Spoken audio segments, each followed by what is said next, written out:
할렐루야. 안녕하세요. 오늘 주일을 맞이 또 반가운 얼굴들 보니까 너무 좋고, 또 주변에 이제 저희 어머니도 좀 아프시고 주변에 아프신 분들이 좀 많이 있어서 그런지 교회 건강하게 나오는 모습들을 보니까 너무 좋습니다. 나오는 것 자체가 감사하고 예배 드릴 수 있고 교회 나올 수 있는 것들이 얼마나 감사한지 모르겠어요. 그래서 감사한 마음들 가지시고 아픈 분들 위해서 기도해 주시고 예배 가운데 은혜 받도록 크게 기도하는 마음으로 찬양하며 나아가겠습니다. 예수 사랑해요 찬양 같이 하겠습니다.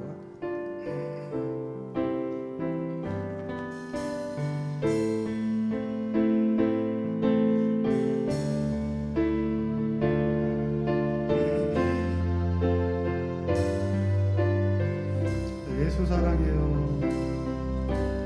예수 사랑해요.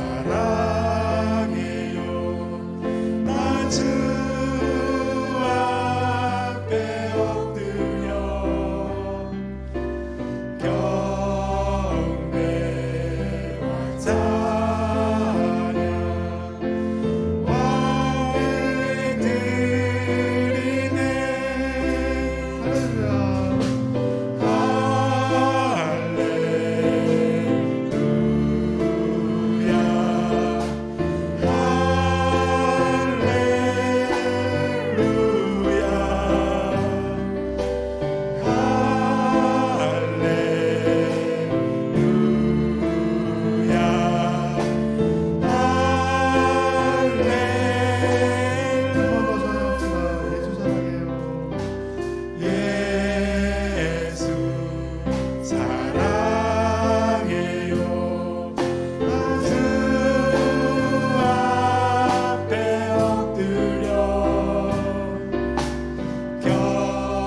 경배와 찬양 왕께 드리네.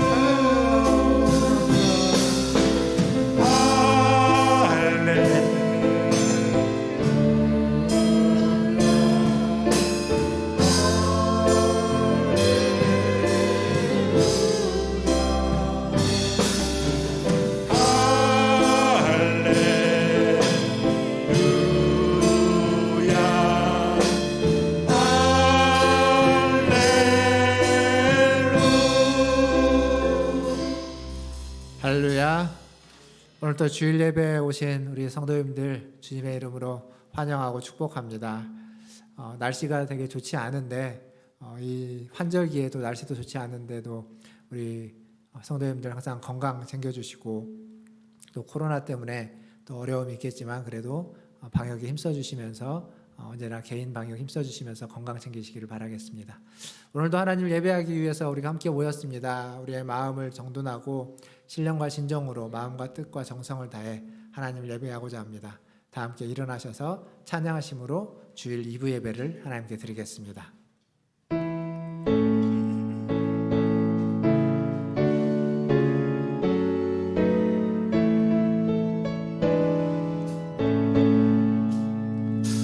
찬양하라 내 영혼아, 찬양하라 내 영혼아, 온 마음과 정성 다하여 주 찬양하라. 경배하라 내 영혼아, 경배하라 내 영혼아, 온 마음과 정성 다하여 주 경배하라. 여호와의 지으심을 받고 그 그가 다스리는 모든 곳에 있는 너희여 여호와를 송축하라. 내 영혼아 여호와를 송축하라. 아멘. 하나님께 지음을 받고 하나님이 보내신 곳에 살다가 하나님 오늘 또 주님 전에 주님을 예배하고자 나왔습니다. 주님 앞에 나온 모든 자들이 주님을 예배하며 주님을 송축하오니 우리의 예배를 받아주시고 이 예배 가운데 임재하여 주시고 어느 곳에 있든지 하나님의 은혜로 하나님 주시는 새 생명으로 이 예배를 채워 주시옵소서. 예배의 시종을 주님께 의탁하며 우리 구주 예수님의 이름으로 기도하옵나이다. 아멘. 다 함께 사도신경으로 신앙을 고백합니다. 전능하사 천지를 만드신 하나님 아버지를 내가 믿사오며 그 외아들 우리 주 예수 그리스도를 믿사오니 이는 성령으로 잉태하사 동정녀 마리아에게 낳으시고 본디오 빌라도에게 고난을 받으사 십자가에 못 박혀 죽으시고 장사한 지 사흘 만에 죽은 자 가운데서 다시 살아나시며 하늘에 오르사 전능하신 하나님 우편에 앉아 계시다가 저리로서 산자와 죽은 자를 심판하러 오시리라. 성령을 믿사오며 거룩한 공회와 성도가 서로 교통하는 것과 죄를 사하여 주시는 것과 몸이 다시 사는 것과 영원히 사는 것을 믿사옵나이다. 아멘. 다 함께 앉으셔서 찬양하신 후에 김춘석 장로님 나오셔서 기도해 주시겠습니다.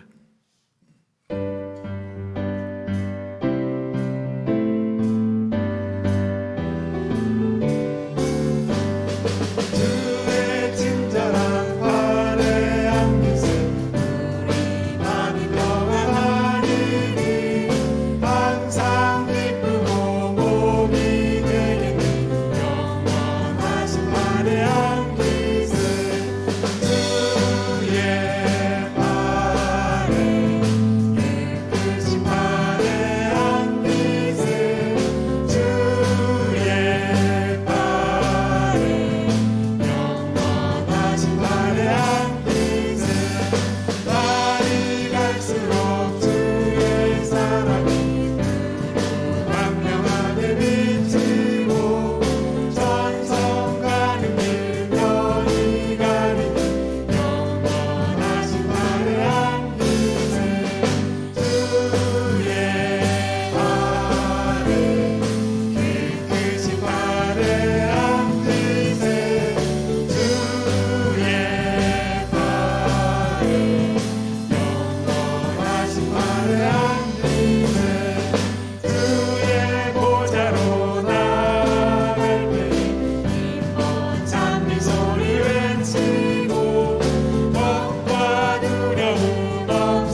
존귀와 영광을 받으시기에 합당하신 하나님 아버지, 감사합니다. 오늘도 복된 주일을 허락하시고 주의 몸된 교회에 나와 하나님을 경배하고 찬양하고 예배드릴 수 있는 은혜 주심을 감사합니다. 지난 한 주간도 우리 믿음의 식구들을 눈동자처럼 지키시고 보호해 주심을 감사합니다. 사랑의 하나님 아버지, 우리는 매일 하나님과 같이 동행하며 산다고 생각하고 살지만 세상에 매몰되어 살아왔음을 고백합니다. 이 시간 회개하오니 예수 그리스도의 보혈로 깨끗이 씻어 주시옵시고 용서하여 주시옵소서. 우리가 항상 깨어 기도하고 말씀으로 하나님께 한 발짝씩 더 나아가게 하옵시고 우리가 날마다 새로워져서 예수 그리스도의 형상을 담게 하옵시고 세상에 나가 작은 예수로서 많은 사람들에게 본이 되게 하여 주옵소서.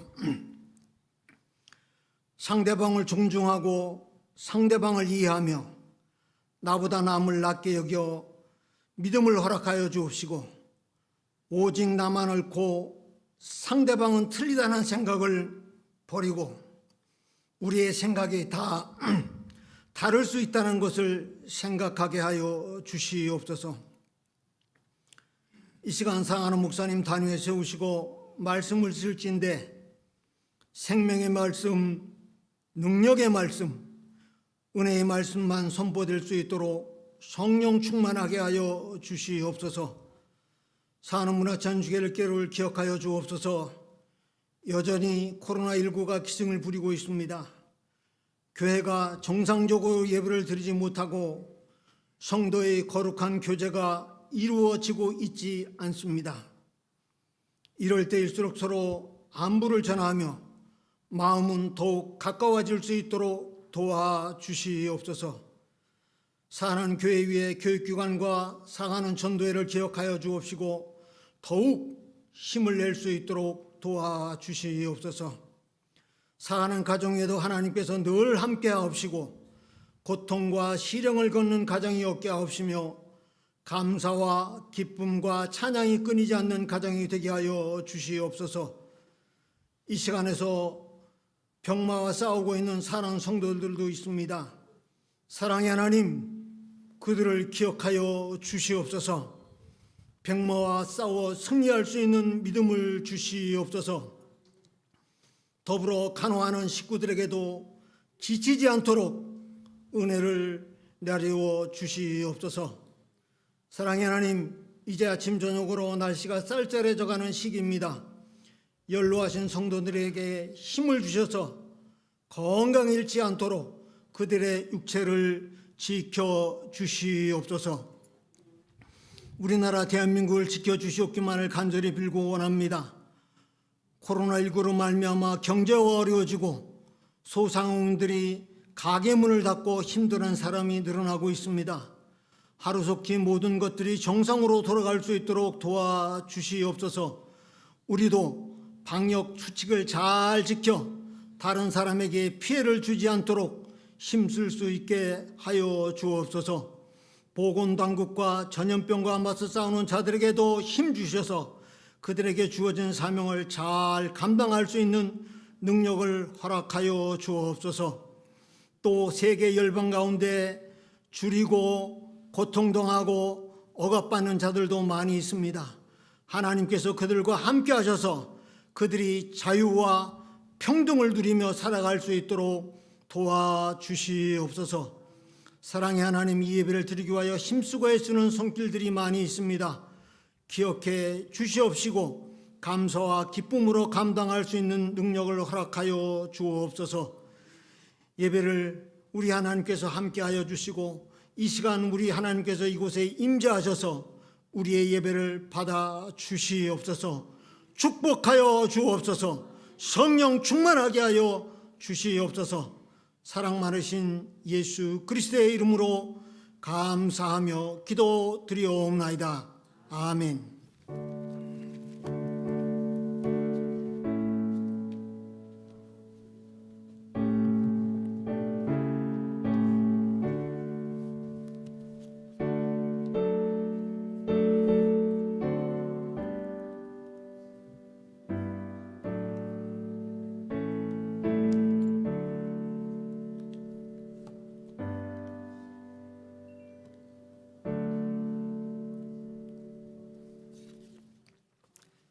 교회 소식 전해드리겠습니다.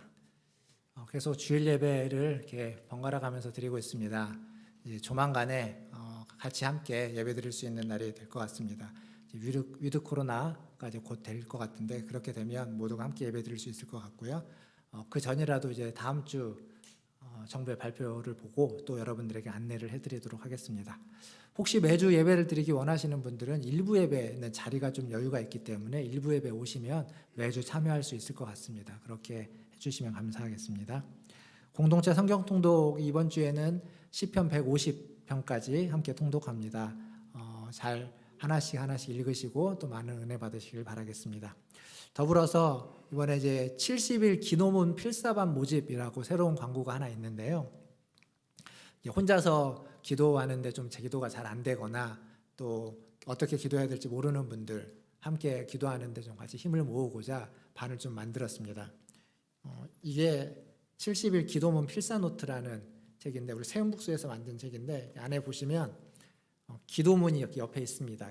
기도문을 보고 옆에다가 같이 필사를 하면서 기도하는 겁니다. 이게 혼자 기도하는 것보다 굉장히 큰 힘이 되고 위로가 되고 또 우리가 하는 기도보다 더 풍성한 기도를 할 수 있습니다. 그런데 혼자서도 책을 가지고 할 수 있지만 같이 우리 성도님들이 함께 하면 서로가 격려가 되고 또 위로가 되고 또 때로는 이렇게 독려를 하면서 같이 할 수 있을 것 같습니다. 그래서 70일간 같이 하려고 하고요. 10월 18일부터 시작해서 하려고 합니다. 함께하기 원하시는 분들 억지로 하실 필요는 없고요. 함께하기 원하시는 분들은 우리 신현수 전도사님에게 말씀해 주시면 같이 이렇게 일주일에 한 번 정도씩 전화로 혹은 이제 온라인으로 교제하면서 같이 기도 가운데 기도 필사 가운데 나아가려고 합니다. 많이 참여해 주시면 감사하겠습니다. 교우동정입니다. 우리 김경석 전도사님 청년부 담당하시는 김경석 전도사님이 돌아오는 화요일 날 강도사 인허를 받습니다. 많이 축하해 주시고요. 지금 소속이 이제 전주 쪽 노예여서 전주 덕진교회에서 강도사 인허를 받습니다. 함께 하지는 못하지만 그래도 많이 축하해 주시면 감사하겠습니다. 더불어서 광고에는 없는데 우리 어르신들이 이제 그 동정이 있죠. 곽혜덕 권사님 고관절 수술하시고 오랫동안 병원 생활 하시다가 지난 주중에 퇴원하셨습니다. 근데 아직 그 워커가 없으면 걸으시지를 못하셔서 지금 아직도 회복해야 되는 시간들이 좀 더 걸릴 것 같습니다. 많이 기도해 주시고 잘 회복될 수 있도록 기도해 주시면 바라겠고 또 우리 어윤철 권사님도 지난주에 말씀드렸지만 이제 퇴원을 하셨는데 아직 기력이 없으십니다. 그래서 교회에 아직 못 나오셨는데 기력 찾으실 수 있도록 기도해 주시면 감사하겠습니다. 더불어서 노금상 원사님 병원에 입원하셔서 좀 아직 상태가 좀 좋아지셨다가 또 좀 안 좋아지셨다가 그러십니다. 잘 회복될 수 있도록 많은 기도 부탁드리겠습니다. 그리고 병원에 계시지는 않지만 우리 이정효 권사님도 지금 오랫동안 못 보고 계시죠? 이정효 권사님도 몸이 많이 안 좋으십니다. 그래서 권사님을 위해서도 기도해 주시고 병원에서 재활하고 계시는 우리 유기정 권사님 또 잊지 말고 기도해 주시고 또 여기 지금 나와 계시지만 편찮으신 분들이 계시죠. 수술하고 회복하시는 분들 우리 권사님들 많이 계시는데 서로를 위해서 계속 기도해 주시고 몸도 하나님 앞에서 우리가 잘 만들어 가야 되니까 건강을 위해서 항상 챙겨주시면 감사하겠습니다. 다른 광고는 주보를 참고해 주시고요. 하나님 말씀 보겠습니다. 오늘 우리에게 주시는 하나님 말씀은 로마서 12장 1절과 2절 말씀입니다. 로마서 12장 1절과 2절 말씀 같이 한 목소리로 읽겠습니다. 1절입니다. 같이 읽겠습니다. 그러므로 형제들아 내가 하나님의 모든 자비하심으로 너희를 권하노니 너희 몸을 하나님이 기뻐하시는 거룩한 산 제물로 드리라. 이는 너희가 드릴 영적 예배니라.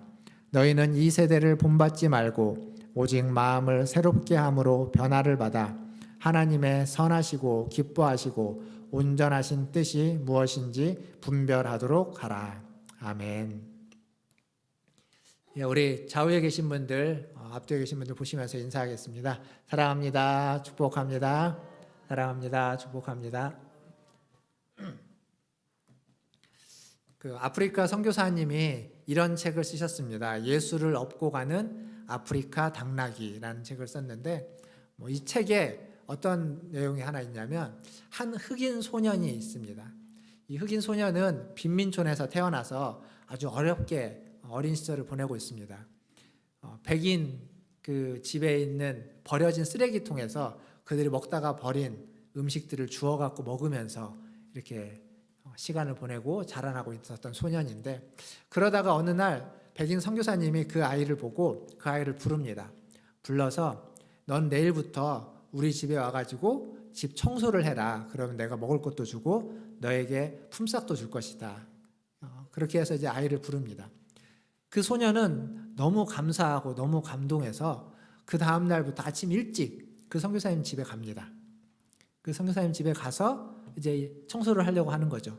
근데 가서 보니까 청소할 게 하나도 없는 겁니다. 왜냐하면 그 소년이 살고 있었던 그 운막 같은 자기 집에 비하면 선교사님 집은 너무 깨끗하고 너무 멋지고 너무 으리으리한 겁니다.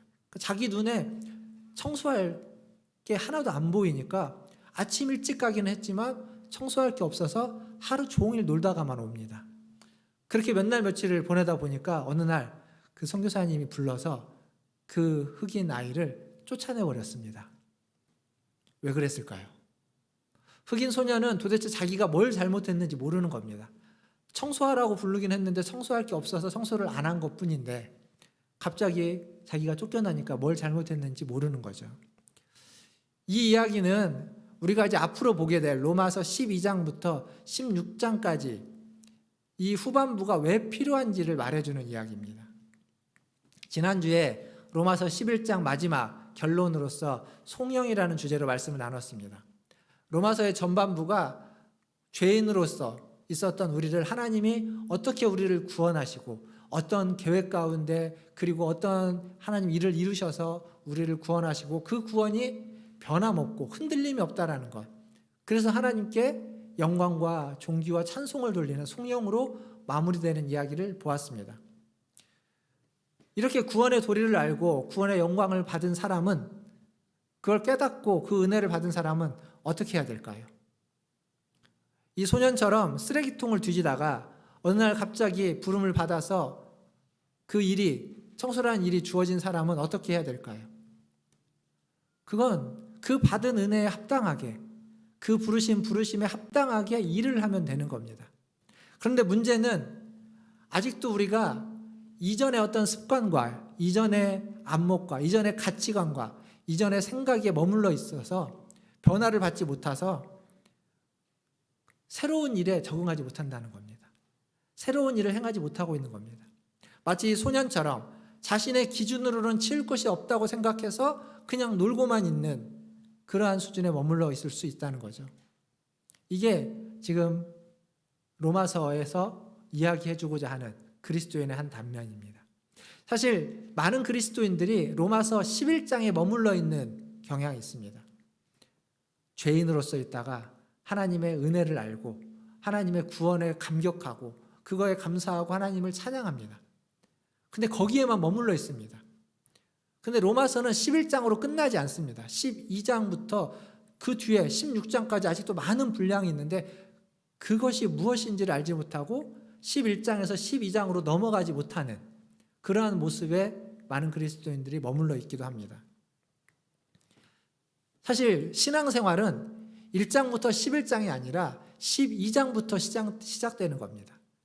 11장까지는 죄인이었던 우리가 하나님의 은혜 가운데 그 풍성하신 긍휼로 말미암아 구원을 받는다는 이야기고, 그 구원은 변함이 없고 어떤 상황에서도 실패하지 않는다라는 이야기입니다. 너무도 감사하고 너무도 영광스러운 이야기지만 그렇게 구원받은 사람은 거기서 끝나지 않고 이제 그 구원받은 자로서 어떻게 살 것인가, 신앙생활은 바로 거기에 있는 겁니다. 우리가 지금 살아가고 있는 삶은 바로 그 로마서 12장부터 시작되는 삶의 이야기, 그게 바로 우리에게 필요한 이야기가 되는 거죠. 그 속에서 우리의 가치관과 우리의 습관들이 드러나야만 하고 우리의 일상의 삶 속에서 우리의 신앙과 우리의 믿음과 고백이 담겨져 있어야만 하는 겁니다. 전에 야고보서를 여러분들에게 말씀을 전하면서 야고보서가 이야기하고 있는 주제, 가장 중요하게 우리에게 알려진 주제는 행함이 없는 믿음은 죽은 믿음이다 라는 주제로 말씀을 드렸죠. 그러나 야고보서만 행함이 없는 믿음은 죽은 믿음이다 라고 이야기하는 게 아닙니다. 바울도 마찬가지입니다. 바울은 행함을 강조하지 않는 게 아닙니다. 바울의 이 로마서는 이 앞에서 1장부터 11장까지 바울이 말한 이 모든 신학적인 이야기는 결국 12장부터 16장까지 이어지는 행함을 위해서 어떻게 살 것인가를 위해서 이야기한 겁니다. 그래서 로마서에서 바울의 신학은 행함을 위한 신학, 행동을 위한 신학이라고 이야기할 수 있습니다. 결국 복음이라는 것은 우리가 하나님의 말씀을 통해서 복음을 믿고 복음을 받아들인다고 할 때 그 복음은 우리의 어떤 종교를 바꾸는 것이 아니라 우리의 내면을 바꾸는 걸 넘어서서 우리의 삶을 바꾸는 겁니다. 우리의 영혼을 구원하는 데에만 머물러 있는 것이 아니라 우리의 일상과 우리의 삶을, 우리의 인생을 바꾸고 변화시키는 것, 그것이 바로 복음이 하고자 하는 목적입니다. 내가 구원은 받았는데 내 삶이 바뀌지 않았고 내 인생이 바뀌지 않았고 내 살아가는 방식이 바뀌지 않았다면, 세상을 바라보는 관점이 바뀌지 않았다면 우리는 아직 그 복음에 온전히 들어가 있지 못하고 복음을 온전히 따르고 있지 못한 상태일지도 모릅니다. 오늘은 이 로마서 12장부터 16장까지 전체적인 주제, 방금 말씀드렸던 이 주제 아래서 먼저 그 대표적인 말씀으로 1절과 2절 말씀을 좀 같이 생각해 보려고 합니다. 근데 제가 말씀을 준비하다 보니까 이게 생각보다 할 얘기가 많더라고요. 많은 내용들이 두 절에 담겨져 있어서 오늘과 다음 주 두 주에 이어서 이 1절과 2절을 좀 살펴보려고 합니다. 먼저 1절을 같이 한번 보면 다시 한번 같이 읽어볼까요? 12장 1절입니다. 시작. 그러므로 형제들아 내가 하나님의 모든 자비하심으로 너희를 권하노니 너희 몸을 하나님이 기뻐하시는 거룩한 산 제물로 드리라. 이는 너희가 드릴 영적 예배니라. 바울은 이 12장을 시작하면서 가장 먼저 무슨 단어를 쓰고 있냐면 그러므로라는 접속사를 시작하고 있습니다. 이 접속사는 하나님이 죄인인 우리를 어떻게 구원하셨는지, 그리고 어떻게 영원한 생명을 주시고 그 우리의 연약함에도 불구하고 끝까지 포기하지 않고 그리스도 안에서 우리를 붙드시고 은혜를 주시는지를 설명해주고 있는 단어입니다. 그러므로 하나님이 그렇게 하셨기 때문에, 즉 이 그러므로란 말은 하나님이 우리에게 하신 일을 응축해 놓은 단어입니다. 복음은요, 복음은 하나님이 우리에게 먼저 무엇인가를 하셨다라는 걸 강조합니다. 우리가 무엇인가를 하기 전에 하나님이 먼저 우리에게 은혜를 주셨다. 하나님이 우리에게 먼저 생명을 주셨다. 하나님이 우리를 먼저 구원해 주셨다라는 것을 먼저 이야기합니다. 그리고 우리의 행위는, 우리의 행동은 그 받은 은혜에, 그 구원에 합당한 반응으로서 이야기되어지는 겁니다. 이게 주객이 바뀌면, 순서가 바뀌면 안 됩니다.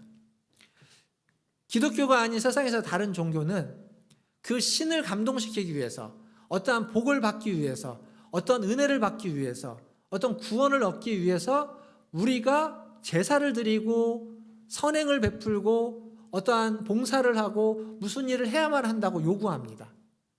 세상의 종교는 그렇습니다.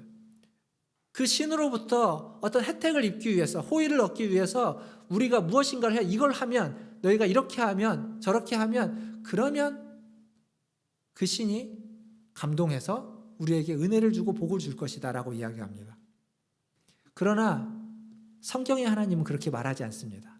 성경은 우리가 아무것도 아닐 때, 우리가 그럴 만한 자격이 없을 때, 그럴 만한 생각도 없을 때, 그런 존재가 아닐 때 우리를 위해서 먼저 은혜를 베푸셨다고 이야기합니다. 먼저 혜택을 주신 겁니다. 먼저 구원을 베푸신 겁니다. 우리의 행위는, 우리의 봉사는, 우리의 선행은 그 받은 은혜에 감사해서 나오는 행동이고 보답이고 반응인 겁니다. 복음이 언제나 말하는 건 하나님의 은혜가 먼저이고 우리의 행동은 그 다음이라는 겁니다. 이 순서를 절대 잊으면 안 됩니다. 이 순서를 잊어버리는 순간 우리는 자꾸 우리가 무엇인가를 했기 때문에, 내가 이만큼 기도했으니까, 내가 이만큼 하나님을 섬겼고 이만큼 하나님께 헌신했고 내가 이만큼 봉사했으니까 하나님이 당연히 복을 주셔야 되는 게 맞다라고 생각하는 그러한 율법주의에 빠질 수밖에 없습니다. 이 순서를 잊으면 안 됩니다. 그래서 이 순서를 잊지 않고 우리가 있을 때 하나님의, 오늘 말씀을 보니까 바울은 하나님의 모든 자비하심으로 너희를 권한다라고 이야기하죠. 이 모든 자비하심이라는 것이 바로 하나님 주신 은혜입니다. 너희가 이런 은혜를 받았으니까 그런 은혜에 합당하게 내가 너희를 권하는데 라고 하면서 뭘 이야기하냐면 하나님이 기뻐하시 너희 몸을 하나님이 기뻐하시는 산 제물로 드려라. 바울이 지금 그걸 권하는 겁니다. 여기에서 몸이라는 말이 있습니다. 몸. 우리는 몸 하면 바로 쉽게 우리의 육체를 떠올립니다.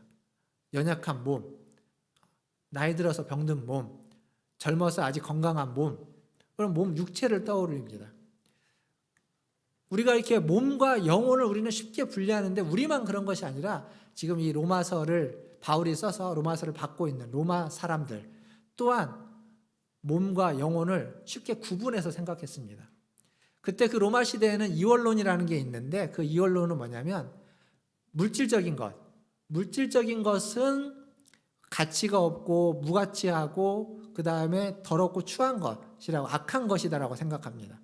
그리고 정신적인 것은 아주 고상하고 가치가 있고 그리고 영원한 것이다라고 생각했습니다. 그래서 육체는 물질이지 않습니까? 뼈와 살로 된 육체는 물질이기 때문에 육체는 더럽고 무가치하고 아무런 의미가 없는 것이고 우리의 영혼, 우리 육체가 아닌 정신과 영혼은 가치 있고 고귀하고 아주 고상한 것으로 그들은 생각했습니다. 그래서 물질과 영혼을 아주 전혀 다르게 생각했습니다. 그들은. 그런데 바울은 그렇지 않습니다. 바울과 이 유대인들은 이 몸과 영혼을 따로 생각하지 않습니다. 왜 그러냐면 하나님이 사람을 뭘로 지으셨죠? 흙으로 지으셨습니다. 흙으로 사람을 지으시고 그 코에 생기를 불어넣었다라고 이야기합니다. 그 생기라는 게 히브리어로 루아크라는 이야기인데 그걸 숨이라고 말합니다. 보통 숨, 호흡이 후 불어넣는 숨. 우리가 숨을 쉴 때 이렇게 후 내뱉기도 하고 들어 마시기도 하고 이 날숨과 들숨으로써 숨을 쉽니다. 이 숨이 우리의 흙으로 만들어진 몸과 하나가 연결되어 있어서 한 존재입니다. 성경은 그것을 구분하지 않습니다. 구분해내지 않아요. 그래서 히브리인들에게 유대인들에게 히브리적 사고에서의 몸은 그냥 영혼, 한 인격의 한 존재 전체를 의미합니다. 그래서 너희 몸을 하나님께 드리라고 말할 때는 그냥 육체적인 어떤 행위만을 말하는 것이 아니라 우리의 생각과 우리의 감정과 우리에게 주어져 있는 우리의 과거도, 우리의 현재도, 우리의 미래도, 우리의 지난 역사도, 그리고 내가 지금 꿈꾸고 있는 소망하는 것, 꿈도, 미래도, 우리의 자녀들과 우리의 모든 것들을 다 하나님께 드리라라는 이야기입니다. 그러니까 너희 몸을 하나님께 드리라라고 말하는 건 그런 의미입니다. 그래서 칼빈도 그의 주석에서 뭐라고 이야기하고 있냐면 여기에서 이 본문에서의 몸은 우리의 뼈와 근육으로 구성된 몸이 아니라 우리의 삶을 구성하고 있는 모든 것 전체를 의미한다라고 이야기합니다. 우리의 가정, 직장, 인간관계, 유형, 무형으로 우리의 삶을 구성하고 있는 그 모든 것들이 다 이 몸이라는 말에 속한 의미다라고 칼빈은 이야기합니다. 결국 바울이 말하고 있는 너희 몸을 하나님이 기뻐하는 산 제사로 드리라, 산 제물로 드리라고 할 때 그 말은 우리의 어떤 개인적인 행위도, 우리의 사회적인 것도, 경제적인 것도, 정치적인 것도, 문화적인 것도 그 모든 것들을 다 하나님께 드려야만 한다라는 겁니다. 그러니까 하나님께 예배한다고 할 때 그 예배는 그냥 종교적인 영역에서 이렇게 일주일에 한 번 1시간 모여가지고 찬양하고 기도하고 말씀 듣고 헌금하는 것 이것이 전부가 아니라 이걸 넘어서서 우리의 일상적이고 실제적인 모든 것들을 하나님께 바칠 수 있어야 된다, 드릴 수 있어야 된다라는 이야기입니다. 사랑하는 성도 여러분, 우리가 속고 살아가는 게 있습니다. 그게 뭐냐면 내가 알고 있는 것이 나 자신이라는 착각에 빠져서 우리는 종종 삽니다. 목사로 저는 제가 여러분들에게 설교하고 있는 게 설교하는 이 내용이 저라는 착각에 빠질 때가 있습니다. 근데 사실 제가 여러분들에게 설교하는 것만큼 살아가지 못합니다. 그러니까 설교하는 내용이 저의 모습이 아닙니다. 하나님이 제게 맡겨주셔서 제가 은혜 받고 또 깨달았던 것들을 여러분에게 전하고 저도 전하면서 제 입으로 말을 하지만 제 귀로 똑같이 여러분처럼 듣는 하나의 회중에 지나지 않습니다. 설교하는 내용이 제가 아닙니다. 동일하게 여러분도 여러분이 듣고 은혜 받은 게 여러분은 아닙니다. 여러분이 설교를 듣고 깨닫고 은혜를 받았습니다. 성경을 읽고 성경을 통독하면서 은혜를 받았습니다. 근데 그게 여러분의 모습은 아닙니다. 여러분이 바꿔가야만 하는, 여러분의 모습으로서 가져가야만 하는 모델이고 이상일 수는 있지만 아직 여러분의 모습은 아닙니다. 어떻게 해야만 되냐면 그 깨달은 것을, 그 받은 은혜를, 그 좋은 말씀대로 살아가야만 하는 겁니다. 살려고 애쓰고 몸부림치고 노력할 때 비로소 우리는 조금 더 그에 합당한 모습으로 변화되어져 갈 겁니다. 그러지 않으면 아무리 좋은 말씀을 전하고 아무리 좋은 말씀을 듣고 아무리 성경을 읽고 큰 은혜를 받고 큰 깨달음을 얻어도 그것이 우리의 모습은 아닌 겁니다. 우리의 존재는 아직 변화되지 않은 겁니다. 말씀을 듣고 깨달으십시오. 성경을 읽고 은혜를 받으십시오. 그리고 그 깨달음대로, 그 은혜로 살아가십시오. 그 깨달음과 그 은혜로 나를 변화시켜 가십시오. 그러면 조금씩 처음부터 잘 될 리가 없습니다. 그러나 조금씩 변화되어져 가다 보면 어느 순간 하나님 앞에 우리는 변화된 사람이 될 겁니다. 그게 바로 우리의 몸을 하나님께 드리는 겁니다. 그게 바로 하나님 앞에 우리의 몸을 하나님이 기뻐하는 산 제물로 바치는 것이 되는 겁니다. 사랑하는 성도 여러분, 여러분의 삶의 자리에서, 삶의 모든 순간에서 여러분의 전 존재를 통하여서 하나님이 기뻐하시는 예배를 드리시는 제물이 되시는 저와 여러분 되기를 주님의 이름으로 축원드립니다. 계속해서 1절 말씀을 좀 더 보겠습니다. 너희 몸을 하나님이 기뻐하는 산 제물로 드려라. 이는 너희가 드릴 영적 예배니라 라고 되어 있습니다. 영적 예배다.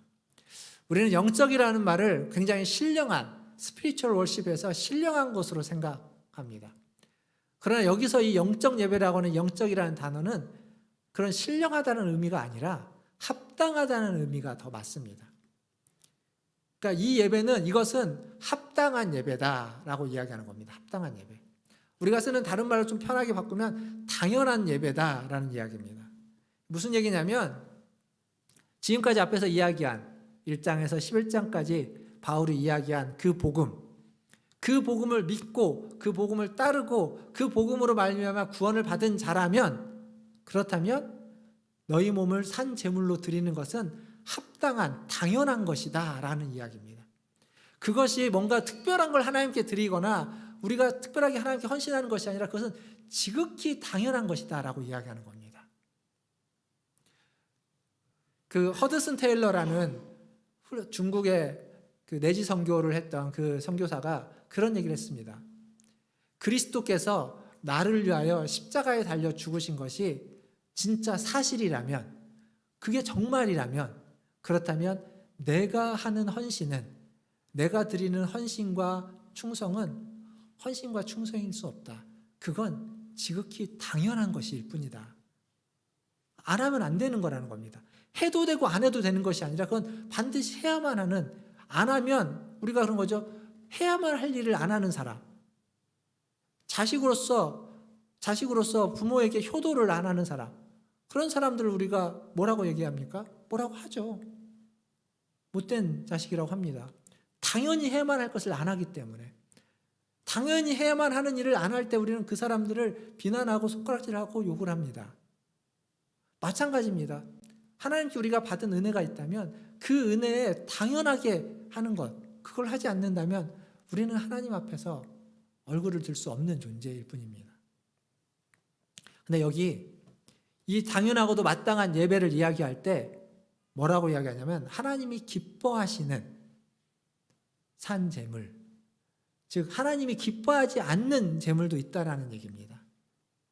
그러니까 예배라고 해서, 제물이라고 해서 다 같은 게 아닙니다. 예배 자리에 나왔다고 해서 다 똑같이 하나님이 기뻐하시는 예배를 드리는 게 아닙니다. 이 중에 하나님이 기뻐하는 예배를 드리는 사람도 있고 그렇지 못한 사람도 있는 겁니다. 이 얘기는 아마 제가 재작년인가요? 예배에 대해서 연초에 여러 번 설교할 때도 말씀드렸던 내용입니다. 구약 성경에 보면 하나님이 기뻐하지 않는, 하나님이 가증히 여기는 제사에 대해서 여러 번 이야기합니다. 호세아서에도 나오고 예레미야서에도 나오고 이사야서에도 나옵니다. 거기에 나오는 내용을 정리해보면 이런 겁니다. 하나님이 기뻐하지 않는, 하나님이 가증히 여기는 제사는 마음이 없이 입술로만 드리는 제사, 예배를 하나님은 기뻐하지 않으십니다. 또한 그 예배와 그 제사가 성전 안에서는 괜찮게 드려지지만 성전 밖에서는 전혀 다르게 나타날 때 그 제사 또한 하나님은 기뻐하지 않으십니다. 그러니까 하나님이 기뻐하지 않는 예배라는 건, 하나님이 기뻐하지 않는 제사라는 건 형식에 문제가 있는 것을 의미하지 않습니다. 형식은 잘 갖추어져 있고, 형식은 레위기에서 이야기하고 있는 형식을 다 갖추고 있고, 때를 따라서 절기를 따라서 예물을 다 드리지만 아무리 그걸 다 해도 마음이 없이 형식만 갖춰져 있다면, 그곳에 우리의 전심이 담겨져 있지 않다면 그 제사와 그 예배는 하나님이 기뻐하지 않는다는 겁니다. 여러분 앞에 누가 찾아왔습니다. 누군가 여러분 앞에 정말 고맙다고 감사하다고 찾아왔는데 마음은 없습니다.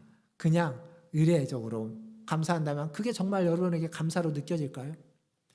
혹은 누군가 여러분에게 용서를 빌기 위해서 무엇인가 잘못됐다고 와갖고 잘못됐다고 죄송하다고 이야기하는데 마음은 없습니다. 그냥 어쩔 수 없이 울며 겨자 먹기로 와가지고 한마디 탁 던진다면 그게 여러분들에게 받을 수 있는 용서가 되겠습니까? 마음이 없으면 뭘 해도 받을 수 없는 겁니다. 기뻐할 수 없는 것입니다. 마음이 있어야 됩니다. 마음이 없이 예배를 드렸는데, 마음이 없이 하나님께 제사했는데 그 하나님이 하신 말씀을 예배가 끝난 후에 가가지고 실천하고 순종하겠습니까? 순종할 리가 없습니다. 예배 때 마음이 없으면 예배가 끝난 후에 그 은혜 가운데, 그 말씀 가운데 들었던 대로 살아갈 리가 없는 겁니다. 그러니까 예배 안에서는 굉장히 그럴싸하게 예배를 드릴지라도 예배가 끝나고 나면 그냥 딴 사람으로 변화될 수밖에 없는 겁니다. 이사야 선지자는 이사야서 1장에서 이스라엘의 위기를 이야기할 때 이스라엘의 위기는 종교적이고 정치적이고 경제적이고 외교적인 위기가 아니라 예배의 위기다라고 이야기하고 있습니다. 이스라엘의 예배가 무너졌기 때문에 이스라엘이 지금 위기에 처했다라고 이야기하고 있습니다. 그래서 그들이 모여서 예배를 드리고 있고 많은 제물을 바치고 있고 절기를 지키고 있고 그리고 하나님 앞에 나와서 손 벌리고 기도하고 있지만 그 모든 것들을 하나님이 다 가증히 여기고 싫어한다고 이야기하는 겁니다. 그게 다 거짓이기 때문에, 마음이 없는 것이기 때문에, 다른 이유와 목적으로 하는 형식만 갖춘 예배이기 때문에 그렇습니다. 그렇게 적혀 있는지 안 적혀 있는지 한번 보겠습니다. 이사야서 1장 11절부터 15절까지 말씀입니다. 제가 한번 읽어보겠습니다. 잘 한번 보십시오.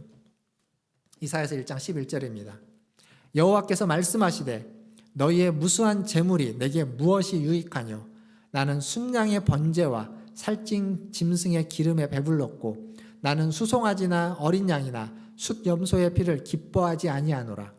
너희가 내 앞에 보이러 오니 이것을 누가 너희에게 요구하였느냐? 내 마당만 밟을 뿐이니라. 헛된 재물을 다시 가져오지 말라. 분향은 내가 가증히 여기는 바요. 월삭과 안식일로 대회로 모이는 것도 그러하니 성회와 아울러 악을 행하는 것을 내가 견디지 못하겠노라. 내 마음이 너희의 월삭과 정한 절기를 싫어하나니 그것이 내게 무거운 짐이라. 내가 지기에 곤비하였느니라. 너희가 손을 펼 때에 내가 내 눈을 너희에게서 가리고 너희가 많이 기도할지라도 내가 듣지 아니하리니 이는 너희의 손에 피가 가득함이라. 이렇다는 겁니다. 듣지 않고 눈을 감고 그리고 너희가 찾아오는 게 무거운 짐이다, 곤비하다, 싫다라는 얘기입니다. 도대체 어떻게 해야 될까요? 한국교회에 대해서 많은 목회자들과 많은 신학자들이 한국교회 위기에 대해서 이야기합니다. 코로나19로 그것이 좀 심화되어서 드러나긴 했지만 이미 코로나가 있기 훨씬 전부터 10년 전, 20년 전부터 한국 교회는 무너지고 있다라는 얘기를 너무도 많은 사람들이 이야기했습니다. 한국 교회에서 우리 교회도 예외가 아닐 겁니다. 그럼 도대체 어떻게 해야 될까요? 답을 아십니까? 저도 정답은 모르겠습니다. 도대체 어떻게 해야만 우리가 이 위기에서 다시 일어날 수 있을지 정답은 저도 잘 모르겠습니다. 하지만 한 가지는 압니다. 그건 뭐냐면 정답을 찾아가는 길, 정답을 찾기 위해서 그 답을 찾기 위해서 어떤 방향으로 가야만 할지는 분명히 알 수 있습니다. 그리고 오늘 로마서 12장 1절과 2절이 말해주고 있는 것이 바로 그 방향입니다. 예배입니다. 예배. 합당한 예배. 하나님이 기뻐하시는 합당한 영적인 예배를 회복하는 것. 그것이 정답은 아닐지 모르나 정답을 찾아가는 바른 길이고 바른 방향의 첫걸음인 것은 분명합니다. 그래서 제가 오늘 이 2절까지 말씀을 나누려고 준비를 하다가 왜 두 번으로 나눌 수밖에 없었냐면 여기까지만 얘기해도 시간이 벌써 이만큼 지났거든요. 그럼 뒤에 얘기를 하려니까 안 되겠더라고요. 그래서 뒤에 얘기, 이 하나님이 기뻐하시는 예배는 마음이 새롭게 돼서 변화를 받는 것이다라는 이야기는 다음 주에 좀 같이 하려고 합니다. 근데 그거에 앞서서 여기 한 가지 이야기할 건 뭐냐면 마음이 변하는 예배, 이게 하나님이 기뻐하시는 예배인데 그거에 대해서 이미 구약에서 여러 번 이야기하고 있습니다. 다윗이 시편 51편 17절에서 이렇게 이야기합니다. 하나님이 구하시는 제사는 상한 심령이라. 하나님이여 상하고 통회하는 마음을 주께서 멸시하지 아니하시리이다. 이게 다윗이 이야기한 이야기입니다. 마음이 상하고 아픈 사람, 그들을 하나님이 멸시하지 않는다는 겁니다. 그런 마음을 가지고 하나님 앞에 나오는 사람, 그런 마음을 가지고 하나님 앞에 예배하는 사람, 그 예배를 하나님이 기쁘게 받으신다라는 겁니다. 여러분, 마음이 아픈 사람은요, 내가 마음이 아프면, 물론 내 마음이 아파가지고 거기에 매몰되어 있으면 아무것도 보이지 않습니다. 그러나 그 아픈 마음을 누군가로부터 위로받고 그 아픈 마음이 누군가에게 받아들여지고 그것을 안겨지고 난 다음에는 다른 사람의 마음 아픈 사람이 눈에 들어오기 시작합니다. 여러분들 이제 연세가 되시는 분들이 많으니까 여러분들 자녀들이 결혼을 하고 아이를 가지면 여러분의 자녀 중에 임산부가 있으면 여러분의 눈에도 임산부가 많이 보일 겁니다. 내 아내가 임신을 하면 그렇게 그전에는 안 보였던 임산부들이 그렇게 눈에 많이 들어옵니다. 내 손자 손녀들이 있으면 그렇게 동네에 아이들이 눈에 잘 들어옵니다. 내가 관심 있는 게 눈에 들어오는 겁니다. 내가 하나님의 은혜 가운데 내가 아프고 상처받은 자로서 있다가 하나님의 은혜 가운데 그 상처가 받아들여짐을 경험했다면 그러면 그 상처받은 사람들이 이제 눈에 들어오기 시작할 겁니다. 그러면 우리가 해야만 하는 일은 내가 하나님께 받은 은혜처럼 그 받은 은혜를 가지고 그 상처받은 자들을 다시 바라보고 관심을 갖고 안아주는 거죠. 스스로 자신을 겸비하고 그 상한 자들을 도와주는 겁니다. 그게 우리가 해야만 하는 합당한 예배이고 합당한 일입니다. 그게 지금 오늘 성경이 이야기하고 있는 겁니다. 이사야 선지자는 이 헛된 재물 그리고 분양, 많은 기도 이것이 아니라 무엇을 해야만 한다고 이야기하냐면 아까 15절까지 읽었죠. 16절과 17절에서 이사야 선지자는 이렇게 이야기합니다. 너희는 스스로 씻으며 스스로 깨끗하게 하여 내 목전에서 너희 악한 행실을 버리며 행악을 그치고 선행을 배우며 정의를 구하며 학대받는 자를 도와주며 고아를 위하여 신원하며 과부를 위하여 변호하라 하셨느니라. 스스로 자신을 겸비하라는 겁니다. 씻고 깨끗하게 하라는 거죠. 그리고 악한 행실, 악을 버리라는 겁니다. 우리 안에 있는 악 같은 거, 어두운 것들, 불평과 불만과 그런 것들을 다 내어버리고 그치라는 겁니다. 선행을 배우고 정의를 구하고 학대받은 자를 도와주고 고아들을 신원하고 그리고 과부를 위하여 변호하라. 여러분들 주변에 아마 어떤 사람은 누군가가 그를 계속 저 사람 때문에 안 된다, 저 사람은 저렇다, 그렇게 계속 누군가를 이야기하면서 그 사람에 대해서 험담하고 뭐라고 하고 판단하고 비평하고 비판하는 그 사람이 있을 겁니다. 누군가 여러분의 귀에 그런 사람이 있다면 그걸 비판하는 사람의 문제가 아니라 그 비판의 대상이 되는 사람, 그 사람을 여러분이 신원하고 그 사람의 편을 들어주고 그 사람을 위해야 된다는 겁니다.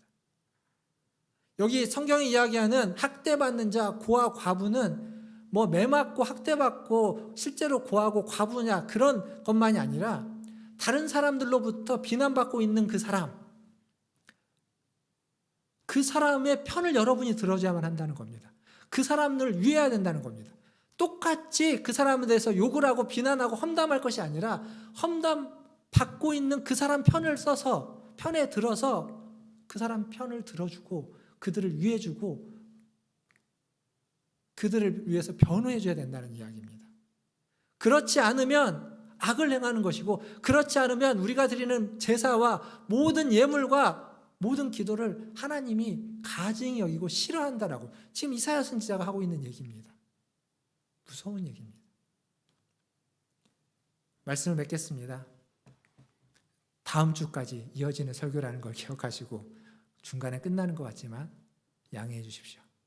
이어령 교수님이 있죠. 연세가 많으신 90이 넘으셨을 텐데 이어령 교수님이 그 쓴 글에 나라별로 음식을 먹는 문화의 특징을 아주 재밌게 표현한 글이 있습니다. 뭐라고 이야기하냐면 프랑스 사람은 미각으로 음식을 먹는답니다. 그래서 그들은 이렇게 에피타이저부터 시작해서 이렇게 코스로 요리를 먹는데 한 요리를 먹고 나면 이제 뭐 와인이라든지 물이라든지 이런 걸 마시면서 입을 또 씻어내고 그 다음 요리를 맛보면서 맛을 음미하면서 음식을 먹는다고 합니다. 반면 인도 사람은 촉각으로 음식을 먹는다고 합니다. 촉각으로.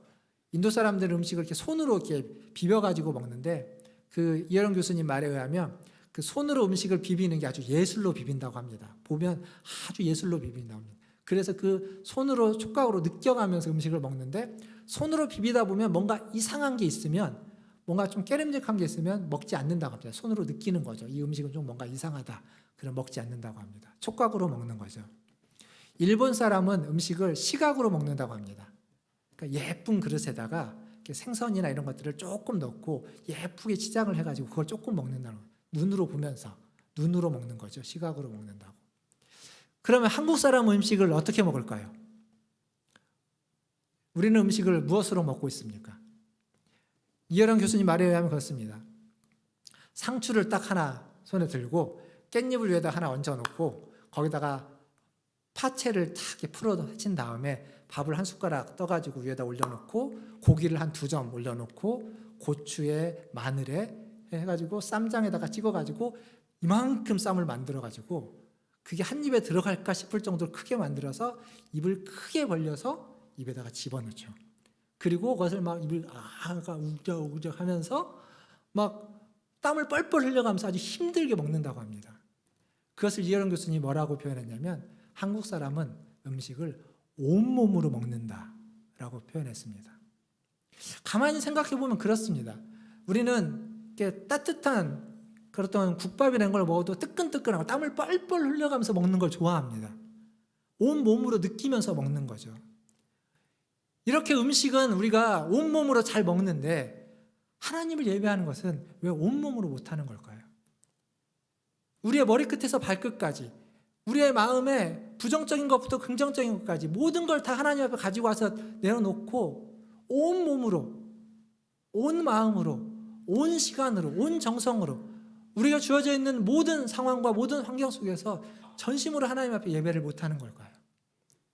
성경이 원하는 합당한 예배는 온몸으로 드리는 예배입니다.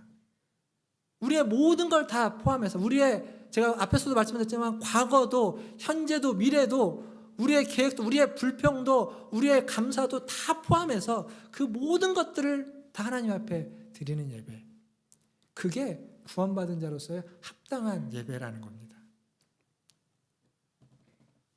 사랑하는 성도 여러분, 하나님이 원하시는 예배는 온 몸으로 드리는 예배입니다. 그게 합당한 겁니다. 당연한 겁니다. 그게 특별한 게 아닙니다. 특별하다고 생각하지 마십시오. 우리의 모든 예배는, 우리의 모든 순간은, 우리의 모든 삶은 그렇게 하나님께 바쳐지고 하나님께 드려져야만 합니다.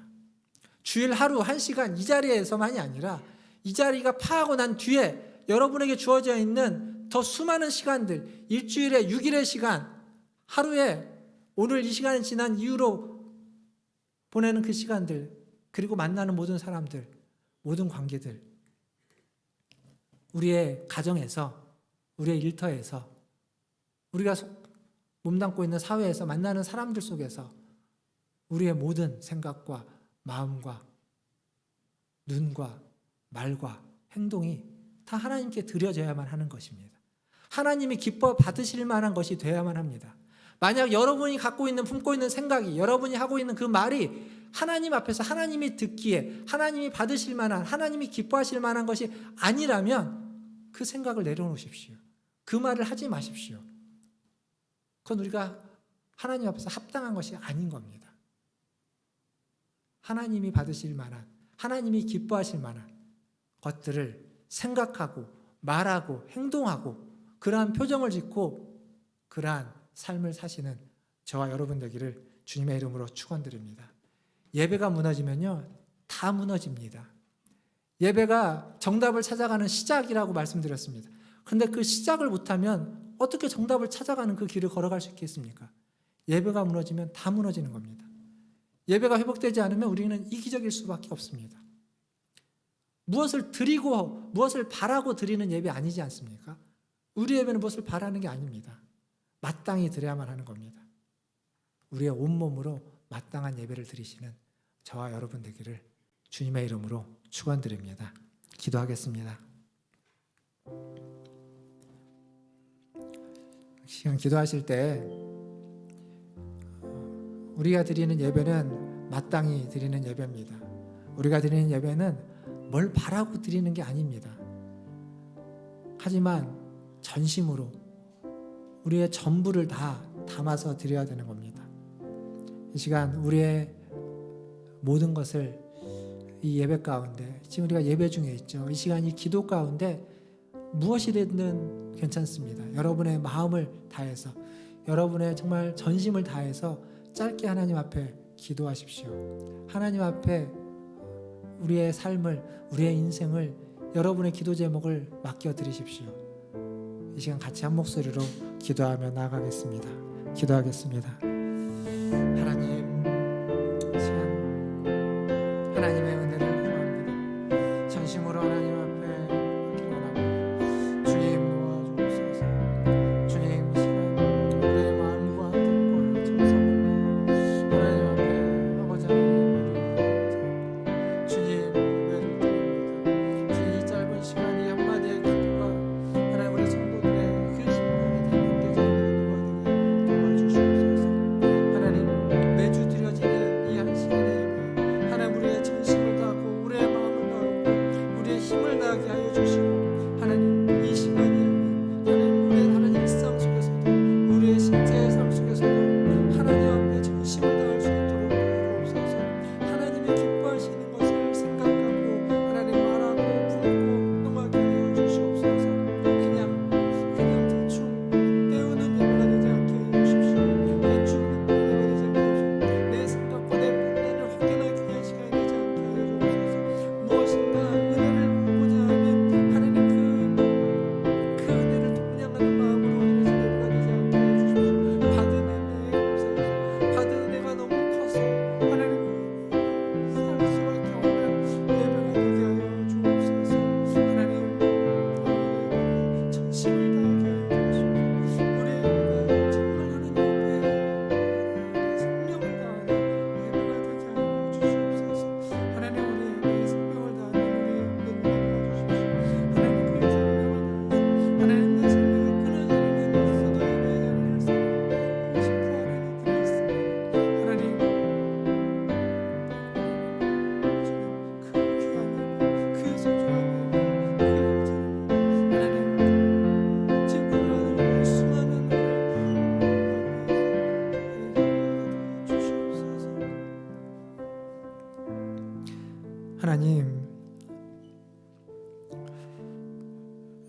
하나님, 우리의 예배가 그냥 한 주를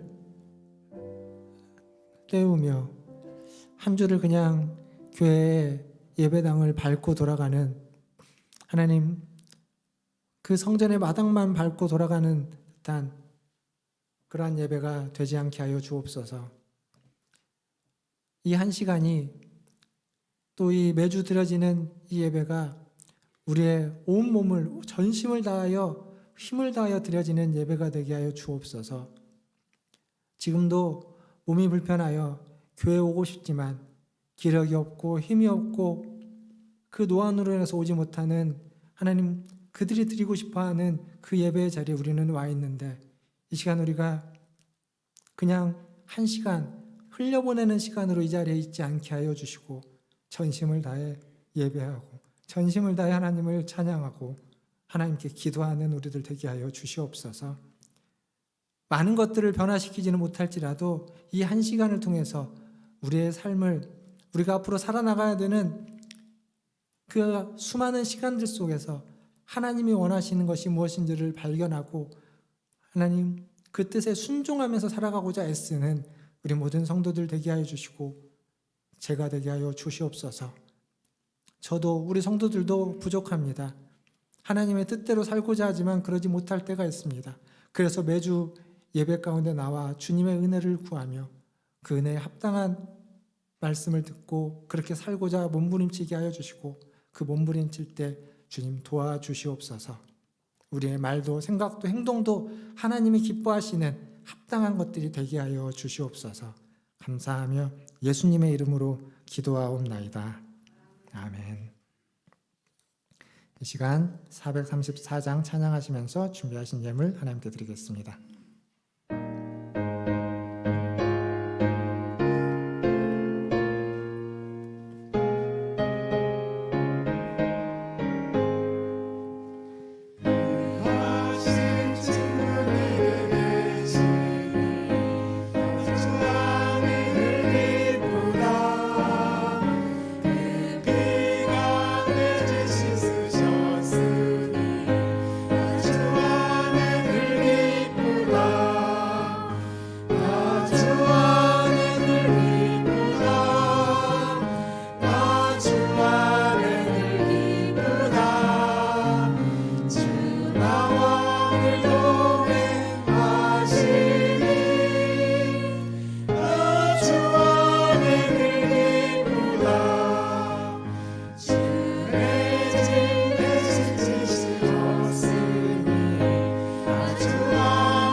하나님, 이 시간 주님 안에서 기쁨을 갖게 하시고 주님이 주시는 기쁨으로 살아가게 하여 주시옵소서. 오늘도 주님 앞에 나올 때 빈손으로 오지 않고 주님이 주신 물질 중 일부를 구별하여 주님께 드리게 하시니 감사합니다. 이 물질이 쓰이는 곳마다 하나님의 뜻이, 하나님의 나라가 나타나게 하시고 하나님 앞에 몸으로 기뻐하시는 산 제물이 되어 합당한 예배를 드리는 역사가 있게 하여 주시옵소서. 또한 하나님, 이 예물을 드린 그 손길과 그의 인생에도 함께 하셔서 그의 인생길 어느 길을 가든지 하나님과 항상 함께하며 하나님께 영광을 돌리며 하나님이 기뻐하는 그러한 전심으로 하나님이 기뻐하는 예배를 드리는 인생이 되게 하여 주시고 삶의 모든 자리에서 삶의 모든 순간에서 하나님을 영화롭게 하는 인생이 되도록 주님 인도하여 주시옵소서. 모든 것을 주님의 손에 의탁하며 지금은 우리를 죄에서 구원하여 주신 우리 구주 예수 그리스도의 은혜와 하나님 아버지의 크고 무한하신 사랑하심과 성령 하나님의 위로 교통 충만케 하심이 오늘 주님 앞에 나와 주님을 예배하며 전심으로 우리의 온몸을 다해 주님을 예배하고 주의 뜻대로 살아가기를 다짐하는 고개 숙인 문화순례교회 성도들 위에와 그들의 자녀손들과 가정과 직장과 일터 위에 또 주의 복음을 들고 하나님을 영화롭게 하며 살아가고자 하는 선교사님들과 사역자들 위해 또 코로나를 극복하기 위해서 애쓰는 전 세계의 관계자들과 확진자들과 그 가족들 위해 더불어서 이 자리에 함께하기를 원하지만 그러지 못하는 우리 연약한 우리 성도들 위해 이제로부터 영원토록 함께 있을지어다. 아멘.